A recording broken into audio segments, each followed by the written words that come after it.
السلام عليكم. مباراة الجيش المغربي ضد بيراميدز اليوم. أرجو وضع اللايك والاشتراك في القناة ليصلكم مني كل جديد وليستمر معكم البث بدون تقطيع.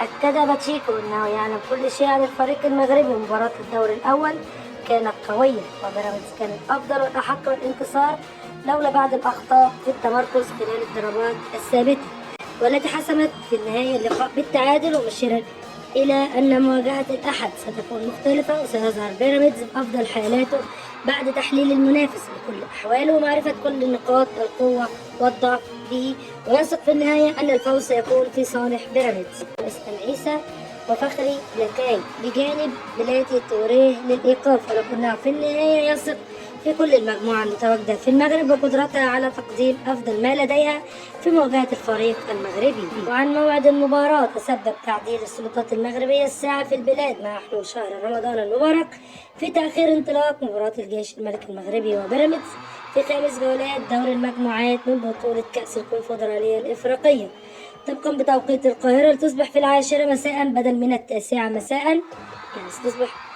بداية المباراة في الساعة 10 مساء بتوقيت القاهرة، 9 مساء بتوقيت الجزائر والمغرب، 11 مساء بتوقيت السعودية. وتنقل المباراة عبر قنوات بين سبورت، الناقل الحصري لمباريات الكونفدرالية.